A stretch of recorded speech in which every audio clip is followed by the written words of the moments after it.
Naomba tuzungumze kidogo pembeni. Mzee mwenzangu, najua niko katika himaya yako. Naomba uweze kunipatia muda. Mimi mwanaume mwenzako niweze kutatua changamoto zangu. Mimi na binti yangu. Labda nitakuwa nimekuweka katika wakati mgumu, lakini mimi ni Mungu Bwana. Naomba unisaidie kwa hilo. Maadamu ulitoa taarifa ya ujio wako na Crick akakubaliana nawe, mimi niko tayari kuweza kuwaruhusu mkaweza kutatua hii changamoto. Lakini bwana, usije ukafikiri kwamba kwa sababu wewe una mabavu na pesa uko nazo unaweza kutikisa familia yangu na kuweza kumchukua Crick. Nataka utambue kwamba mimi Crick ni mke wangu, nimeteseka naye mpaka hapa tulipofika. Kwa hiyo naomba heshima iweze kuchukua mkondo wake. Hapana, hilo aliwezi kutokea hata katika ndoto. Wala usiwe na wasiwasi na hilo. Nina familia yangu, naipenda. Nina watoto wangu wakubwa tu, na siwezi kufanya kitu kama hicho. Ninachotaka ni mtoto wangu huyu aweze kuzungumza na mama yake na kuweza kumuuliza maswali ambayo amekuja nayo, na kisha tutaondoka hapa kwa amani kabisa. Na kuhakikishia baada ya leo yawezekana tusionane tena, lakini nitakumbuka kitu kimoja: ulikuwa ni mzee mwenye busara. Sawa bwana, mimi nikutakia kila laheri huko ndani na mambo yatakavyokuwa. Na kwa kweli ni vizuri binti kuweza kuuliza yale maswali yaliyokuwa nayo kichwani kwake, kwa sababu hata ningekuwa ni mimi ningekuwa na maswali katika kichwa changu na ningejiuliza vitu vingi. Na kutakia kila laheri, na mimi niseme wewe ni mwanaume ambaye ni jasiri, na kama umeweza kumtafuta binti yako na ukaweza kumpata ukiwa umemtunza, hiko ni kitu kizuri. Kwa hiyo kazi haitokuwa ngumu sana. Nashukuru sana mzee mwenzangu. Sasa ngoja mimi niingie katika nyumba yako kwa ridhaa yako, nikaweze kumaliza utata ambao umenileta hapa. Baba yangu, umemwona ule mtoto? Mashallah ndugu yangu. Nilikuwa najiuliza, vipi sisi mbona tukapewa viskonzi? Kumbe mwenzetu kajazwa sana. Na mama aliwezaje kumwacha mtoto wa tajiri jamani huko nyuma? Akaja na sisi ambao watatueleweki baba zetu wapi. Unajua mimi nimeshangaa sana. Angalia ule mgari uliopaki pale. Mtoto yuko kwenye gari na bado anaonekana hana furaha. Alafu huyo msichana mimi nimewahi kumuona nilipoenda kule ofisini kwa Erika. Itakuwa kwa sababu nimesikia kwamba huyo anafanya kazi na huyu mzee. Ndivyo nilivyosikia mama yako alivyoniambia. Na inaonekana ni watu ambao hawana shida. Ng'ang'ania hapo. Unaona sasa? Huko ndo sehemu ya kuweza kung'ang'ania ili muweze kupata angalau kidogo. Unajua ukikaa karibu na uwaridi na wewe utanukia uwaridi. Natumai mama yako huko ndani ataongea vitu vya maana na hatokubali hasira iweze kumtawala. Huyo mtoto anaweza kumsaidia na kuweza kumtoa hapa tulipo. Baba yangu, hapo kwenye kuharibu mama muda wote. Maanake mama kaeka hasira mbele. Hasira inamtawala kama kitu gani? Hajui kupiga mahesabu kwamba umaskini mbaya, tushapata tajiri kwenye familia bana. Nakwambia tena baba yangu uanze kuvaa masuti. Unavaa mashati ya gharama baba yangu. Mwangalie huyu baba nakwambia alivyoshuka hapa. Baba ananukia huyu baba jamani.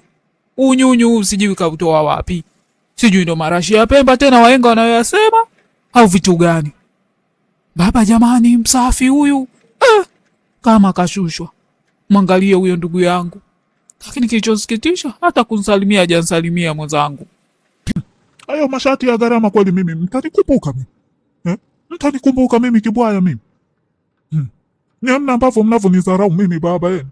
Na hivi tena mmesikia kwamba mimi sio baba yenu, sijui kama mtaweza kuniheshimu nyinyi watoto. Sijui kama kuna mtu atanikumbuka. Labda wewe kibwaya mnitupie hapo. Lakini huko kwingine mimi siwezi kujua.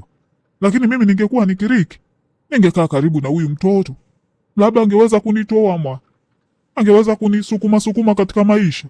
Yaani baba yangu bwana, mimi ndio nakujua wewe baba yangu. Uwe chapa umbe baba, momonyoke na mvua. Ufanyeje wewe ndo baba yangu. Chochote nitakachokipata baba yangu na wewe utakula. Tena sasa hivi nafurahi sana babangu jinsi unyugongo. Hebu niambie wangekuja miaka ya nyuma. Mungu analake jambo. Wangekukuta babangu tila lila kabla hujaacha gongo. Wangekukuta babangu umeloa chapa. Na hamna maneno ungemwambia mwenyewe angeondoka. Ngoja tukae tusubiri babangu na tamani kuyasikia ya ndani. Hakuna hata haja Kibwaya ya kuweza kuyasikiliza ya ndani, kwa sababu mama yako atakuja kutupatia taarifa kile kitu ambacho wameongea huko ndani. Ramlitha binti yangu, huyu ndiye mama yako. Ndiye mwanamke alikubeba tumboni miezi 9, ambaye ulikuwa na maswali mengi dhidi yake. Sio mama yangu, ni mwanamke tu aliyenihifadhi katika tumbo lake na akaweza kujifungua na kisha akatupa kama hakuna chochote kilichotokea. Swala langu la kuja mpaka hapa kuja kumtafuta sio kwamba nataka kutengeneza mahusiano ya mama na mtoto. Ninachotaka kujua tena, kwa nini alinitupa? Ni kitu gani ambacho kilimfanya yeye mpaka akaweza kunitupa mimi? Na kwa nini basi, kama ulikuwa umelemewa na maisha, usingemkabidhi mwanaume uliyezaa naye, ukaamua kunitupa mtoni? Ingekuwa vema kama hiki kikao tutatumia busara zaidi. Ramlitha, najua una uchungu na najua ndani moyo wako umejeruhika, lakini itakuwa ni busara sana, na nakutegemea wewe ni mtu wa busara nyakati zote, ukitoa kwamba wewe kujua kwamba mimi ni baba yako. Nategemea kwamba wewe ni mtu ambaye ni wa busara, na Ramlitha ambaye mimi nimemjua kabla sijajua kama ni mtoto wangu ni mtu mwenye upendo na wa busara sana. Tafadhali usifananishe kile ambacho ulikijua kwa Ramlitha wa nyuma na Ramlitha wa sasa. Isaac, ni rahisi wewe kusema hivyo, lakini sipangiwe ni namna gani ambavyo unaweza kujisikia. Nimepitia magumu sana, na mengine hata wewe mwenyewe umeyaona. Lakini nilikuwa napigana vita mwenyewe. Ilifikia kipindi mpaka mke wako akanifukuza nyumbani.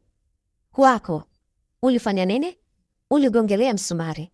Kwa hiyo tafadhali, nataka kujua Isaac. Hakuna haja ya hayo yote. Ana haki ya kuwa hivyo alivyo, kwa sababu ni kweli nilipojifungua yeye sikuwa na chochote ambacho ningeweza kumsaidia kwa wakati ule. Niliona kama hiyo ndo njia pekee ambayo ingeweza kumsaidia, kwa sababu ile sehemu watu wengi walikuwa wanapita, na ndio maana nilipoamua kuweza kumtelekeza pale, nikiamini kwamba yupo msamaria mwema ambaye atakayejitokeza na kuweza kumsaidia. Sikufanya vibaya, ulimpata na kuweza kumlea. Si mtoto wako, sihitaji kitu chochote kutoka kwake, na kama kuna siku ataona kwamba ana nafasi ya kuweza kunisamehe, mimi niko tayari na nitashukuru kwa msamaha wake. Hilo tu basi. Kuhusiana na maisha yake, anaweza kuendelea vile atakavyotaka. Hukuwa na chochote, lakini uliweza kuwalea watoto wengine, ukawa na nyumba, ukaweza kuolewa na mwanaume mwingine. Basi nikupongeze, ulifanya jambo jema sana. Kwangu mimi hukuwa na chochote, na ndio maana uliweza kunitelekeza. Nimekuuliza swali moja, kama nilikuwa ni mzigo kwako, kwa nini kumkabidhi baba yangu? Singezaa pamoja? Au mimi nilikuja kwa bahati mbaya, nilikuwa mjapanga? Ni rahisi sana kuweza kunihukumu, na nakubali kuweza kuhukumiwa kwa sababu hata mimi nina makosa, lakini sitoruhusu mtu kuweza kunipaka ubaya. Ni kweli nilikutelekeza, nakubali, na kama ni dhambi na kama kuchomwa, hata anaweza kuchomwa kutangulia, lakini huyu baba amekueleza ukweli mzima. Siku niliyomwambia kwamba mimi nina ujauzito wa kwake, ndio siku mahusiano yetu yaliisha, na ndio kipindi ambacho nimeishi kwa shida kupita maelezo katika nyumba ya wazazi wake. Nilifanya kazi nikiwa na ujauzito wako. Siku ninayojifungua ndio ilikuwa siku ya kufukuzwa katika ile nyumba. Huyu baba aliwahi kunihudumia. Nilikuwa natoa pesa yangu ambayo unapata katika ule mshahara mdogo wa shilingi 20,000 ndio niweze kwenda kliniki na kuweza kula. Wakati mwingine hata katika ile nyumba sikupewa chakula. Bado unataka niendelee kumweleza? Sawa, ulikuwa unapitia shida, sikatai, na uliona kwamba uwezi kutokana na kutengwa na mwanaume ambaye atakupatia ujauzito. Sasa nikuulize, kwa nini ukuweza kumkabidhi mimi baada ya kunizaa?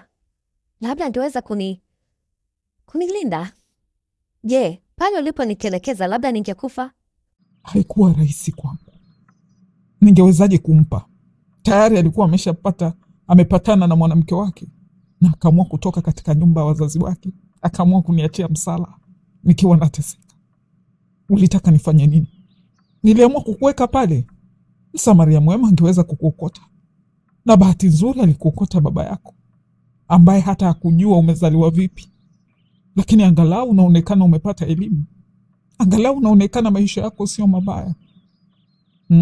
Lakini mimi niliteseka, cha moto nilikiona, nilijuta, na wakati mwingine nilitamani mpaka hata kufa. Lakini kama sio huyu baba hapo nje ambaye alinifanya mimi nikawa hivi nilivyo, labda hata leo hii usingenikuta. Jamani, mimi naomba niseme samahani. Kwa wakati ule nilikuwa ni mjinga, sikuweza kufikiria kama ninavyofikiria sasa. Niliona vitu vingi vingeweza kunisababishia matatizo, na sikuweza kusimama kama mwanaume mkamilifu. Nisamehewe kwa hilo, na nakuomba Kriki uweze kunisamehe na kuweza kuwasamehe wazazi wangu kwa sababu hawapo kwa sasa. Lakini pia Ramlitha, naomba uweze kutusamehe sisi.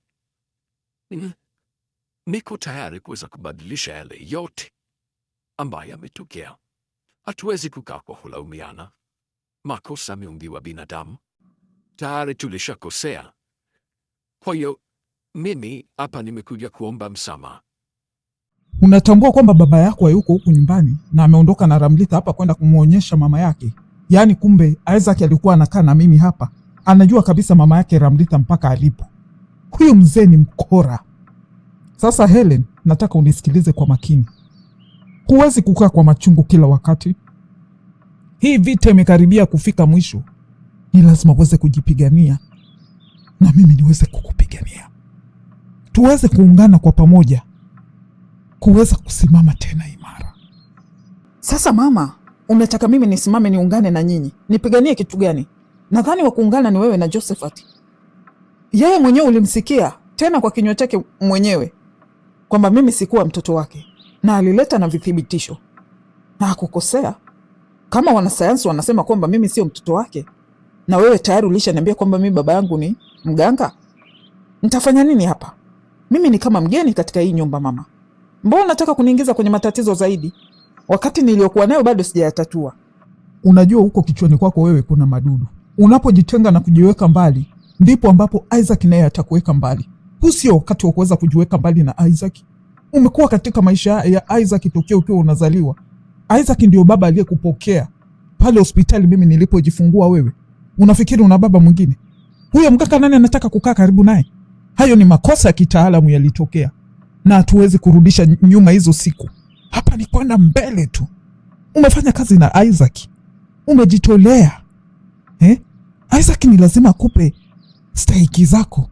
Kwa hiyo ni lazima mimi na wewe tuweze kuungana na Josephat. Huu ni wakati wa kutafuta amani ya maisha yangu, na sio wakati wa kuweza kuungana na nyinyi kuweza kupigana vita na mtu ambaye angalau unaweza kumshukuru kwa kunipa maisha. Nyakati zote kama ningejua kwamba Isaac sio baba yangu, nadhani ningebadilisha mienendo yangu. Kuna vitu ambavyo nisingevifanya. Nilidhani nina nguvu. Wakati mwingine nilitumia power yake kuweza kuabuse watu wengine. Sasa mama unaniambia tena nije niungane na nyinyi kuweza kumpiga mtu ambaye amenisaidia? Come on mama. Hivyo vitu naenda kafanya na Josephat. Skola, nadhani mimi na wewe tayari tulishaachana. Tayari kila mtu alishaamua kutembea njia yake. Mimi Anania nina mke, nina familia, nina watoto ambao wananitegemea mimi. Ulikuwa ni kama mchepuko tu. Nilikuweka maisha mazuri, lakini sikujua kama una mambo mengine ya upuzi. Unaniita hapa mimi nije nikutafutie mwanasheria. Ni mimi nilikutuma kuweza kujiingiza katika madawa ya kulevya.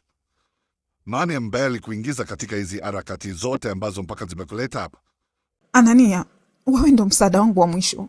Nisamehe sana kwa kuweza kukusumbua na kukuita hapa. Nahitaji tu mwanasheria mzuri ambaye ataweza kunitetea na kuweza kusimamia kesi hii kapata kumalizika. Sio kwamba niliingia. Tamaa ndo ambazo zilinisukuma mimi nikajikuta katika mahangaiko haya. Tamaa gani wewe binti? Tamaa gani hizo zisizokwisha? Nilikupatia kila kitu, na zaidi ulitamani mpaka takile nilichokuwa nampa mke wangu. Wakati nilikuweka katika nafasi ambayo sikutaka mtu yoyote aweze kujua. Nilikuweka kama pumziko ambalo nikipata maswaibu mabaya nyumbani kwangu nilikuwa nakuja kwa kupumzika. Na nilikwambia kabisa nataka usimame katika njia yako. Lakini angalia wewe, umeenda kujiingiza katika matatizo. Unaniita jina langu Anania likusaidie?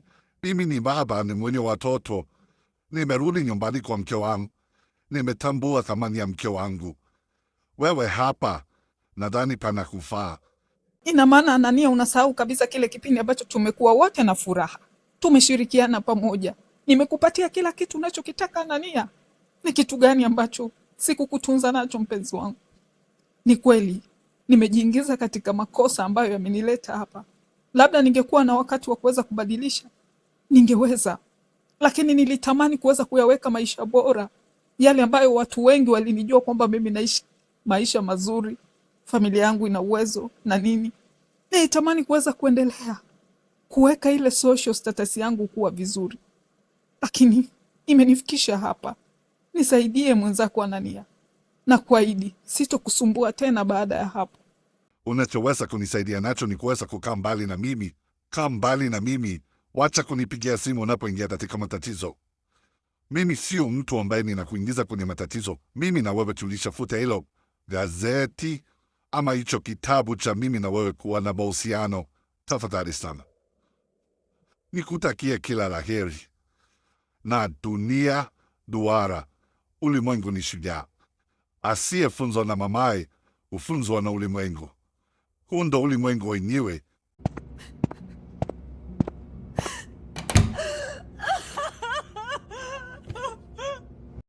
Mamangu, tunaenda, lakini moyo wangu una mashaka kama kitu gani. Kaka kwa kweli atatukubali? Tusije tukafika pale tena tunapigwa chupa za kichwa. Ashikuke, hapa ni lazima tuweze kuwa na roho ngumu. Hakuna kurudi nyuma, tutakwenda hapo. Na kama kumwomba msamaha huyo mwanamke, mimi niko tayari kuweza kumwomba msamaha, lakini siwezi kufia njaa jangwani wakati nyumbani vipo vyakula vya kutosha. Nitakwenda na kwenda kuzungumza naye pale. Tukikaa mwanangu, tuna uwezo wa kujipanga tena. Hapa tayari tulikuwa tunaenda kuzalilika eti. Wewe umeona kabisa hali inavyokuwa, na mipango ambayo unanipa ni mipango ambayo hata haipo. Mamangu, shida yangu mimi sio mipango. Mimi sitaki tuweze kufika kule tukaanza kulala nje tena vijijini huko. Hapana. Ni bora kukaa huku mjini na maisha yetu tukiwa na amani. Tunaenda kijijini, yani tukalale nje. Sijui huyo mwanamke yukoje, kwa sababu mimi sijawahi kukutana naye, na mjomba mwenyewe sijawahi kumuona. Kwa hiyo yani mimi, wewe ndio unawajua au ndugu zako. Ninachojali mimi nisije nikafika pale nikaibika mamangu. Mimi aibu ndogo ndogo sizitaki, na mtu kuninyanyasa eti kwa sababu yeye yuko nacho mimi sina, ndo sitaki. Unanijua tena mdogo wangu mama. Hivi nikuulize Ashikuke, hapa wewe una kitu gani? Una kitu gani mwanangu?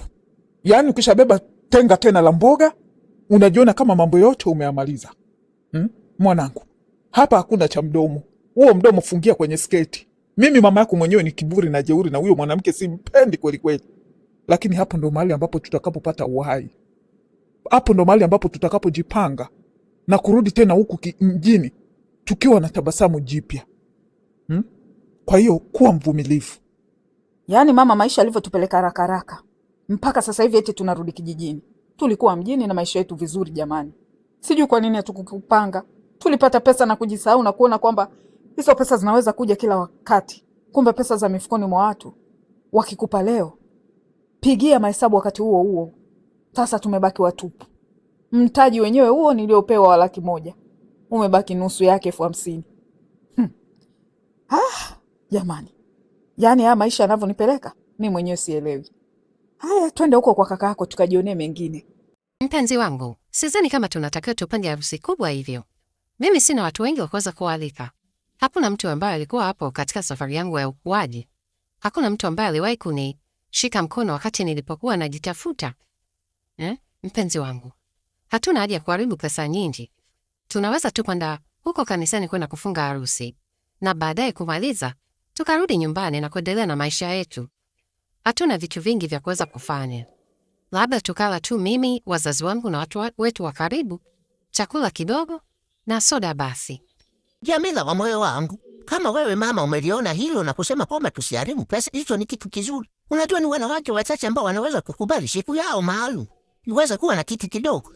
Watu wangetaka kualika mpaka mspororo wa kijiji na kijiji kuweza kuja kushuhudia namna gani anavyoolewa na kuweza kuwatambishia watu. Wakati kesho na kesho kutwa unakuta ndoa zenyewe hata hazifiki mahali. Unakuta kamba imekatika mapema kabisa. ndoa sio sherehe, na wewe umeliona hilo Jamil. Sisemi kwamba kuna watu ambao wanafurahia kuweza kufanyiwa sherehe kubwa wasifanyiwe, kama ndo hitaji lao la kufurahisha moyo wao. Nimezungumza hivyo kwa sababu hiyo ndio ilikuwa ndoto yangu. Nilitamani kuweza kufanya kitu kidogo kizuri na wale watu wa karibu tu, lakini pia sitaki kuharibu pesa nyingi, kwa sababu katika maisha ambayo tutakuja kuishi tutahitaji pesa, na tukiwa na watoto watahitaji pia pesa ili kuweza kuwafikisha pale ambapo wanapotaka. Sikuweza kulelewa vizuri, sikuweza kusoma mpaka pale nilipopataka, kwa sababu wazazi wangu hawakuwa na uwezo huo. Lakini kwa mwanangu, sitotaka aweze kuja kuishi maisha ambayo mimi nimepitia. Nitataka aweze kufika mbali. Na ndiyo maana nasema tusichezee pesa. Tunaweza kufanya kitu kidogo kizuri. Sawa mke wangu, hilo tuseme limemalizika, kwa sababu na mimi mwenyewe sina watu wengi wa kuweza kuwaita. Watu niliokuwa nao hata hawafiki 10. Hata 10 hao ni wengi sana. Tuseme 5 hawafiki. Basi tunaweza tukapanga tu hako kakitu kadogo. Tukatoka kanisani ambapo ndo sehemu ya maana. Tukakaa tukala na kisha baadaye tukaendelea na shughuli zetu. Na wala nguo za gharama hatutozihitaji. Tutahitaji tu nguo za kawaida kuweza kuvaa.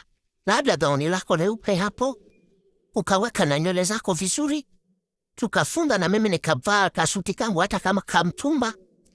Tukamaliza hii shughuli mapema. Ni kwani mpenzi wangu, hatuwezi kununua manguo ya gharama alafu siyavai tena?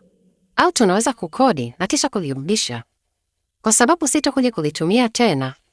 Yaani mimi Helen simwelewi kabisa. Nikana kwamba mtu ambaye amekata tamaa au ana mipango yake mingine. Nimeenda kumwambia kutokana na baba yako. Baba yako ameondoka hapa na kwenda kwa huyo mama yake Ramlitha. Sijui wamekwenda kufanya nini. Sijui ndo wamekwenda kutengeneza mtoto mwingine. Lakini ajue mimi hapa siondoki. Hapa ni nyumbani kwangu. Wakati tunatengeneza nilikuwa mimi na yeye. Hata kama alipata pesa kidogo kutoka kwa baba yake. Lakini kama angekuwa hana mwanamke ambaye ana akili, angeweza kufikia haya yote. Sasa mama, wewe unategemea Helen afanye kitu gani? Hata ingekuwa ni wewe huko katika nafasi ambayo aliyoko Helen, ndio umeshaambiwa kwamba wewe mtu ambaye ulikuwa unamjua ni baba yako, sio baba yako. Unafikiri angeweza kufanya kitu gani? Ni kama amekatwa ama amemalizwa nguvu zote. Mama yangu, haya makosa umeyafanya. Na kuhusiana na hilo la baba kwenda kumuona huyo mama yake Ramlitha, tuombee Mungu huko alikoelekea, usije ukakuta huyo mwanamke ana mambo ya kukalamanzila. Mama, utatoka hapa utajitoa mwenyewe. Subutu Josephat. Labda kama sio mimi mama yako, humjui Lonora vizuri, atanirudisha zile enzi nilizotoka. Hakuna mtu ambaye atakuja hapa kuja kutusumbua. Sasa mimi ninachotaka wewe kukuomba ni kitu kimoja. Nataka uungane umfuate baba yako. Ukae karibu na baba yako. Huu ni wakati wa kuweza kutengeneza mapenzi tena na baba yako. Uweze kujua njia zake ni zipi. Ramlitha asije kutangulia huko akachukua kila kitu. Lakini pia unatakiwa kila kitu uwe unanitaarifu mimi. Na kwa kupitia hivyo tutaweza kumcontrol Isaac. Kwa maana nyingine mama, unataka mimi niwe kamera ya baba. Yaani ni kamera ambako umekaeka ka aina ya binadamu, nianze kumfuatilia mzee. Hivi mama, unafikiri kwamba mimi kichwani kwangu hakuna vitu ambavyo ninavyoviwaza? Mama, huu mchezo ambao unataka kuucheza hautokufikisha mahali popote. Kwa sababu ule mzee kashajua mimi siko karibu na yeye. Sasa hivi nikakae karibu na yeye, atajua kabisa kuna mchezo ambao sio. Mama, hapa hakuna kulaza damu. Unamuwai au akuwai, au sisi tumuwai kabla hajatuwai. Weka hilo katika kichwa chako. Yaani na wewe ndugu yangu unavyonitafuta, unanitafuta kama vile natembea na damu yako ndugu yangu. Niache mimi, kwetu kuna wageni. Ugeni ule mbona mgeni mzito? Mimi kama vibiriti ndakuja kukuuzia.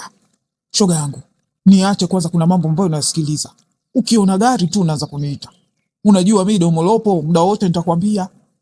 Lakini subiri, kuwa mvumilivu. Kibiriti hicho unaenda kumchoma mtu, kibiriti hicho unataenda kuitumia sasa hivi, ama kibiriti hicho unataka kujua ile gari lilopakiwa pale ndio la huyo ndugu yangu aliyekuja. Yaani kibwaya bwana, mtu asikuite. Ni kweli nilikuwa nataka kibiriti. Lakini hebu nikuulize, hao watu wanaonekana ni matajiri. Yaani kibwaya kwani kunaonekana kuna neema. Magari yanakuja ni fufu. Haya ni magari mara ya 3 naona yanapakiwa nyumbani kwenu. Mna ndugu wenye pesa bwana. Sasa sijui mnahangaika kitu gani? Mimi si ningeng'ang'aniana na hao ndugu wenye pesa nikaondoka. Yaani unakuja unakaa hapa unasurututa huku kijijini wakati ndugu zako wana pesa wanakuja na magari. Na lile gari zuri mwe. Tena safari hii nakwambia ya hiki kijiji mtatukoma mbona? Sio tu ndugu wenye magari. Umemwona huyo ndugu yetu mwenyewe? Kashuka nakwambia tako hilo. Nyama nakwambia tena. Mimi nikaanza kujiuliza, vipi tena jamani? Huyu anayekuja wa wapi? Wale watu ambao tulikuwa tunaonaga wa kuchorwa kwenye magazeti wale ndio amekuja nyumbani kwetu tena. Eti naambiwa kwamba mamangu aliweza kumzaa yule, sijui akamtelekeza wapi. Mamangu mimi sijui mwenda wazimu. Si angetutupa hata mimi na Erika ambao hatuna faida. Kaja kutuma mtoto wa tajiri. Saizi mamangu ungekuta ameweka kishoka kwenye gari jamani, ile gari ilivyokuwa nzuri. Yaani nyinyi mmebarikiwa jamani. Ni kweli angeweza kuwatupa hata wewe na Erika. Sasa akatupa tena mapesa. Kachukua tena watu ambao hawana msaada. Lakini angalau wewe tena kidogo. Basi unakaduka wewe, unaweza kualisha. Na mama yangu akiwaona nyinyi. Yaani hapo mama yangu ndo atakapopandisha kichaa. Akija huko nyumbani ni kutuongelea tu kama vile yeye ni mwana ndugu wenye pesa. Nakwambia wewe unatakiwa utambe wiki kijiji. Tamba kijijini hapa. Mna ndugu ambaye ana magari. Hapo kwa mama yako nakwambia tena. Nenda kamwambie. Kule kumekuja gari. Apate tukuchungulia jamani. Napenda mama yako akiwa na kijiba moyo. Yaani kikamkakasa. Akakaa akawa apate amani. Unajua yani raha. Napenda kuona hivyo. Nione nini kitakachotokea. Sisi wala tumekaa pale. Kwani unafikiri kwamba naacha? Yaani naenda kumwambia na utamuona na ile miguu yake mirefu. Shingo atakuwa anaitupa. Na mimi nitakuwa nimekaa tu hapo namwangalia. Mpango wako ni gani katika mshahara wako wa mwezi huu? Kwa sababu usitake kuniambia eti unaenda kununua nguo uvae wakati mimi nalipia kila kitu katika hii nyumba. Mimi naona kama unakaa hapa, basi tulipe nusu hiki chumba. Lakini tambua mpenzi wangu atakapokuja, atakapotoka huko kwenye kugonga mawe, akiwa anakuja huku. Kumbuka mimi nitataka faragha na mpenzi wangu. Sasa itabidi utengeneze urafiki na mtu mwingine ili ulale kwake mimi nipate faragha na mpenzi wangu. Yaani mimi niweza kutoa pesa yangu Alexia, alafu wewe mpenzi wako aje tena alale katika pesa yangu? Tukubaliane kabisa. Kama nitatoa nusu ya mshahara wangu, tafadhali na mimi nitakuwa ni mhusika, hata kama vyombo ni vya kwako. Huyo mpenzi wako anaweza kuona gitu lake, mkaenda uko nakwenda kukutana. Hatuwezi kulipia nyumba eti tumelipia wawili. Alafu tena wewe ukatoka mimi nikatafute rafiki mwingine nikalale kwake. Sawa, tuachane na hayo mambo ya mpenzi wangu. Mimi ninachotaka ni wewe kuweza kulipia chumba pa. Lakini kwenye suala la kula, hapo kila mtu atajitegemea. Kwa sababu sisi sote tunapokea mshahara bwana. Tena wewe unapokea mkubwa kuliko mimi. Sasa kwa nini ushindwe kuishi? Hizo nguo zinaweza kusubiri bwana. Au kama unataka kuweza kupata faida zaidi, tafuta kampuni nyingine ama tafuta watu wengine ambao wataweza kukuajiri. Sio unakaa pale. Hali unayoona kama unavyoiona. Vya kutupiwa sasa hivi havipo. Huyo bosi mwenyewe kuonekana ofisini mbinde. Hivi Alexia, unafikiri hata mimi nawaza kwenda kuajiriwa tena? Hey, kwa taarifa yako, mdogo wangu kaniambia leo nyumbani anaenda mtoto wa mamangu ambaye ni tajiri. Akishaenda kujitambulisha tu huko, mimi naenda kukaa kwake. Nasubiri mdogo wangu aweze kunipa taarifa baada ya kikao kwetu kukaliwa. Na sina haja na kazi ya mtu yoyote. Kwa sababu nishachoka kutukana ovyo. Na wewe mwenyewe unaninyanyasa. Chumba kimoja lakini hatupumui. Ni kama una bangalow vile. Ama kweli, mtegemea cha nduguye, ufa maskini. Ulienda kwa mdogo wako kutafuta hela ya kodi. Mbona ulirudi hauna na umefukuzwa kwenye nyumba yenyewe? Sasa hivi unamtegemea tena mtoto wa mamako ambaye umesema tajiri.